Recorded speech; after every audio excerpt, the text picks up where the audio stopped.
Honorable Minister. Chairman sir, सबसे पहले मैं एयर सेवा की अगर बात करूं तो एयर सेवा की शुरुआत 2016 साल में की गई थी कि पैसेंजर्स के तहत एक इनिशिएटिव के साथ जिनके ग्रीवेंसेस हैं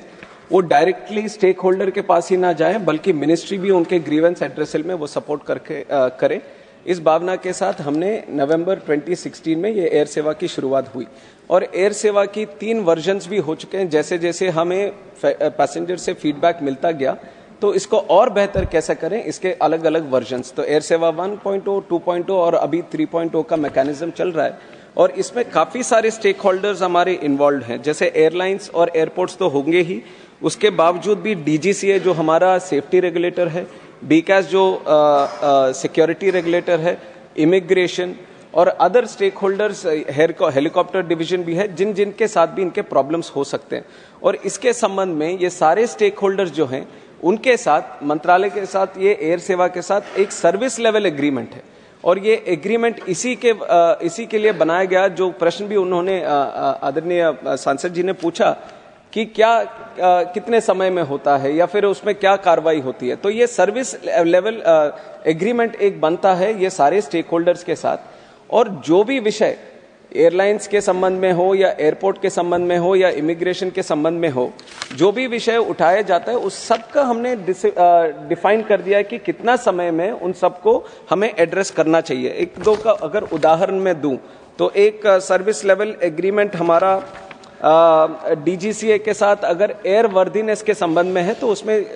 जाहिर किया हुआ है कि 15 डेज के अंदर इसको सुलझाना चाहिए। अगर पैसेंजर राइट्स की बात आती है और एयरलाइंस में डिलेस हो तो 1 दिन के अंदर, या फिर टिकटिंग या फेयर या रिफंड की है तो 15 डेज के अंदर। सो ग्रीवेंसेस जो भी एयर सेवा के तहत हमें आते हैं सब कुछ क्लियरली डिफाइंड है सर्विस लेवल एग्रीमेंट के हिसाब से कि इस एग्रीमेंट के हिसाब से आपके जो इस तरीके के ग्रीवेंस आएंगे तो इतने दिन में वो कर देना चाहिए। अगर वो कंप्लाई नहीं करते या वो टाइम लिमिट वो मेंटेन नहीं करते या वो ग्रीवेंस को उस दिन के अंदर वो एड्रेस नहीं करते तो मिनिस्ट्री उसके ऊपर इंक्वायरी करती है और तुरंत एक्शन भी लेती है कि क्यों नहीं किया, और उसके ऊपर वो स्टेक होल्डर्स को उनके साथ वो कंसल्टेशन में वो प्रोसेस होता है। सर सेकंड सप्लीमेंट्री श्रीमान मयंक कुमार नायक जी। थैंक यू सभापति जी। सर, मैं उत्तरी गुजरात महसाना से आता हूं और पूरे उत्तर गुजरात और राजस्थान के सटे जिलों से मैंने पहले भी ये मांग की थी कि उड़ान योजना के अंतर्गत महसाना से बंबई का कोई प्लेन सेवा शुरू की जाए, मगर क्योंकि उत्तरी गुजरात में व्यापारी मथक है, वहां से टूरिज्म भी डेवलपमेंट है और राजस्थान के सटे जिलों से लोग बंबई में और बंबई से आगे भी रहते हैं, तो पूरे उत्तरी गुजरात को कनेक्ट करने के लिए हमको अहमदाबाद जाना पड़ता है। मेरा माननीय मंत्री जी से ये पूछना है कि उड़ान योजना के अंतर्गत अगर महसाना से मुंबई का एयरवेज शुरू की जाए तो आने वाले दिनों में एक टूरिज्म क्षेत्र में, और माननीय प्रधानमंत्री चाहते हैं कि जो टूरिज्म से देश में आमदनी और रोजगारी पैदा होती है तो उसके लिए ये एक बड़ा माध्यम होगा और एयर सेवा शुरू होने के कारण ये लोगों को रोजगारी भी मिलेगा। तो माननीय मंत्री जी ये पूछना है कि एयर सेवा ये कब तक शुरू हो सकती है? माननीय मंत्री जी।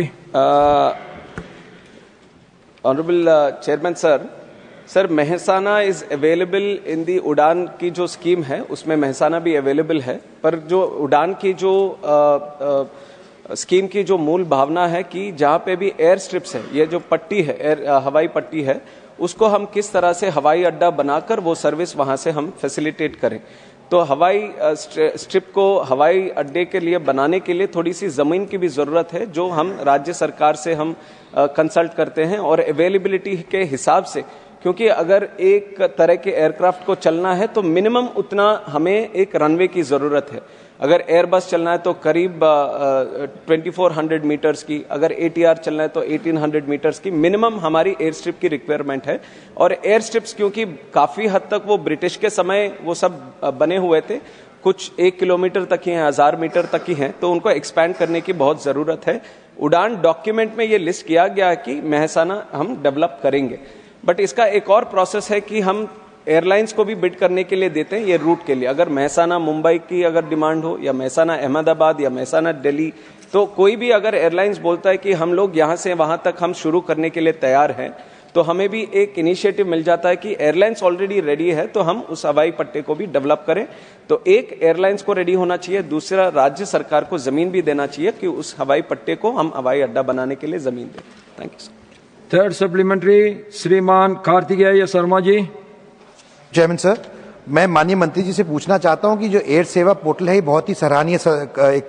कदम है ताकि लोगों को जानकारी मिल सके, लेकिन क्योंकि सरकार की ऐसी नीतियां हैं कि बहुत सारे पहली बार एयर फ्लायर्स आए हैं जो पहली बार पैसेंजर्स यात्रा कर रहे हैं, तो उनके राइट्स को लेकर क्या कोई सरकार ने कदम उठाया है और प्रभुत्ता से वो राइट्स डिस्प्ले हो सकें, चाहे वो ऐप के माध्यम से या उनकी सीट के पीछे? क्योंकि एयर क्रूज को तो अपने राइट्स पता है, लेकिन बहुत सारे फर्स्ट टाइम फ्लायर्स हैं जिनको अपने राइट्स नहीं पता है और वो उनको भाषा का भी प्रॉब्लम रहती है। तो क्या उन लोगों के लिए कि उनके क्या अधिकार है, क्या वो पानी मांग सकते हैं, वॉशरूम जा सकते हैं, उनको क्या टिकट रिफंड मिलेगा कि नहीं, इसके बारे में क्या सरकार की क्या नीति? धन्यवाद।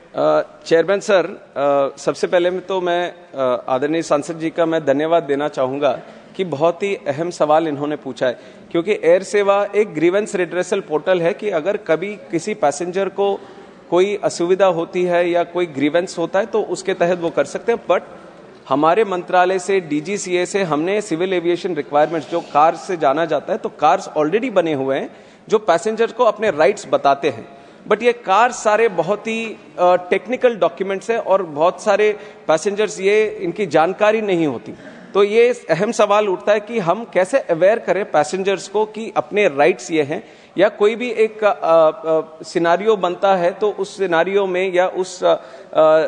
डिस्ट्रेस में या उस दिक्कत वाली सिचुएशन में उनको क्या क्या राइट्स अवेल कर सकते हैं वो पैसेंजर को। इसी के तहत DGCA ने जो कार बनाए हैं पैसेंजर्स के हिसाब से कि अगर डिले होता है तो पैसेंजर के राइट क्या है, अगर कैंसिलेशन होता है तो किस तरह से एयरलाइंस उनको रिफंड करना चाहिए, अगर डिले ओवरनाइट होता है या कुछ लंबे समय तक होता है तो उनको होटल अकोमोडेशन किस तरह प्रोवाइड करना चाहिए, ये सब ऑलरेडी लिस्टेड आउट कार्स में है। But for the same initiation की इसको और पैसेंजर्स के पास हम पहुंचाएं, हमारे मंत्रालय से हमने पैसेंजर चार्टर एक डॉक्यूमेंट अलग से जो पब्लिकली अवेलेबल है, इसको भी हमने बनाया है पैसेंजर चार्टर डॉक्यूमेंट। इसमें क्लियरली ये बहुत ही अच्छा डॉक्यूमेंट है। इस सदन के माध्यम से मैं देश की जनता को भी मैं बताना चाहूंगा जो एयर ट्रैवल से जुड़े हैं, और इसके बनाने का भी एक ही मकसद था कि जो कार है वो जनरली जो टेक्निकल डॉक्यूमेंट के हिसाब से देखा जाता है और पैसेंजर्स उसमें जाते नहीं है, तो ये इसके लिए बना है क्योंकि हमारे देश में काफी फर्स्ट टाइम फ्लायर्स भी है और फर्स्ट टाइम फ्लायर्स में वो एंग्जाइटी वो नर्वसनेस भी रहता है। तो उनको अगर हम कार्स वो पहले से ही अगर बताएं,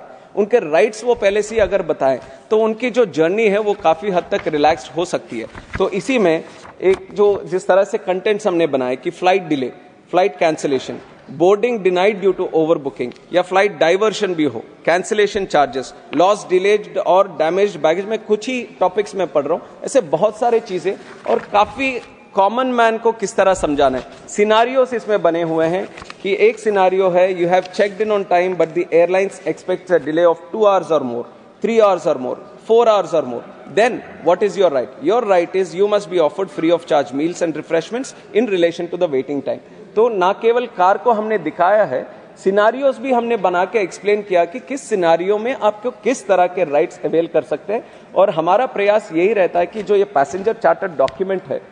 हर कस्टमर हर पैसेंजर ये एयर ट्रैवल करने से पहले इसको पढ़े और हमारी तरफ से जो भी कार में अपडेट करते रहते हैं उस कार के अपडेट्स को भी इस पैसेंजर इसमें भी अपडेट करके ये अपडेट करें। तो इस माध्यम से मैं कहना चाहूंगा कि इसके संबंध में ऑलरेडी मिनिस्ट्री ने अच्छा डॉक्यूमेंट बनाए हैं, ये जितना हो सके ये हम पैसेंजर्स को अवेयर करें, ये हमारी तरफ